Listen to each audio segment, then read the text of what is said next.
উপদেষ্টা পরিষদ থেকে পদত্যাগ করেছেন অন্তর্বর্তী সরকারের তথ্য ও সম্প্রচার উপদেষ্টা নাহিদ ইসলাম। এর মধ্য দিয়ে নতুন অধ্যায়ের সূচনা করতে চলেছেন বৈষম্য বিরোধী ছাত্র আন্দোলনের অন্যতম এই সমন্বয়ক।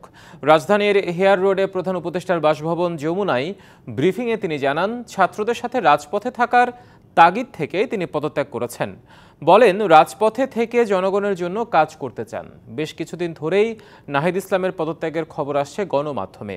নাহিদ ইসলাম নিজেও জানিয়েছিলেন, শিক্ষার্থীদের নতুন দলে যোগ দিলে সরকার থেকে পদত্যাগ করবেন তিনি।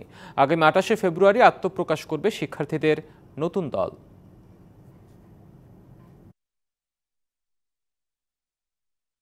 দেশের বর্তমান যে পরিস্থিতি, সেই পরিস্থিতিতে একটি রাজনৈতিক শক্তির উত্থানের জন্য আমার রাজপথে থাকা প্রয়োজন, ছাত্র জনতার কাতারে থাকা প্রয়োজন এবং আমরা যে গণতান্ত্রিক পরিবর্তনের আকাঙ্ক্ষা করি, সেই আকাঙ্ক্ষার জন্য এবং আমার যে গণ অভ্যুত্থানে যে ছাত্র জনতা অংশগ্রহণ করেছে সেই শক্তিকে সংহত করতে আমি মনে করেছি যে আমার সরকারের থেকে আমার সরকারের বাইরে রাজপথে আমার ভূমিকা বেশি হবে এবং